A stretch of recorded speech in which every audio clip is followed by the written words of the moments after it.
নমস্কার, সংগ্রামী যৌথ মঞ্চের পক্ষ থেকে আপনাদের সকলকে স্বাগত জানাচ্ছি। আগামীকাল 6 তারিখ, পরশু 7 তারিখ সারা রাজ্য জুড়ে আমরা সরকারি দপ্তরে ধর্মঘটের ডাক দিয়েছি। বিগত 13 মাস ধরে যে আন্দোলন চলছে, 46টা দিন ধরে যে অনশন চলছে, সেই আন্দোলনেরই কন্টিনিউয়েশন আগামীকালকের ধর্মঘট। অনেকে ভাবছেন যে ধর্মঘট হয়তো আমরা উইথড্র করে নিয়েছি, একদম নয়। সরকারের তাবেদার কিছু মানুষজন আছেন, তারা এসব অপপ্রচার করছেন। ধর্মঘট যেমন ছিল সেরকম হবে। সরকার যেহেতু কোনো নোটিফিকেশন পৃথকভাবে দেয়নি, সুতরাং তারা মেনেই নিচ্ছেন যে ধর্মঘট করাটা আমাদের অধিকারের মধ্যে পড়ে।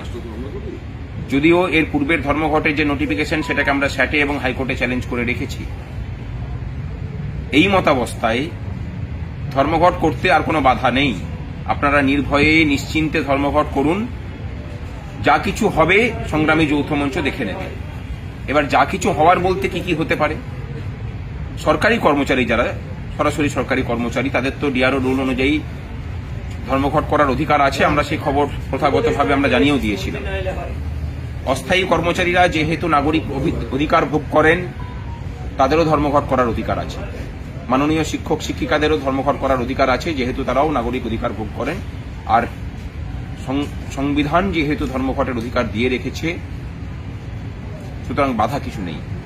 সর্বোচ্চ যেটা করা যেতে পারে সেটা একদিনের বেতন কাটা, কিন্তু সেই একদিনের বেতন কাটার মতো পরিস্থিতিও এবারে নেই, কারণ 7 তারিখ থেকে 14 তারিখের মধ্যে যে কোনো দিন ভোট ঘোষণা হবে। এই পর্বে এত মানুষের ধর্মঘটের, তাদেরকে শোকজ করার এইসব সম্ভাবনা বিন্দুমাত্র নেই। এই এত অনুকূল পরিস্থিতিতে দাঁড়িয়েও যদি আমরা ধর্মঘট করতে না পারি, তাহলে বুঝেই নিতে হবে যে আমরা চাই আন্তরিকভাবে যে দুর্দশা, যে বঞ্চনা চলছে, সেই বঞ্চনাটাই ঠিক।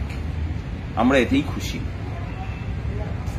আর যদি ধর্মঘট করে আমরা বার্তা দিতে পারি প্রশাসনটাকে অচল করে, তাহলে জেনে রাখুন, কর্মচারীদের শুধু ডিএ নয়, শূন্য পদে নিয়োগ, অস্থায়ী কর্মচারীদের স্থায়ীকরণ কাজও কিন্তু সরকার করতে বাধ্য হবে।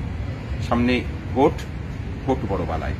তার আগে আমাদের ঐক্যবদ্ধতার প্রমাণ দেওয়ার জন্য 6 এবং 7 তারিখের ধর্মঘট। চলুন, লড়াইটাকে ময়দানি লড়া যাক। সোশ্যাল মিডিয়া নয়, প্রচ্ছন্ন সমর্থন নয়, আপনাদের সকলের প্রত্যক্ষ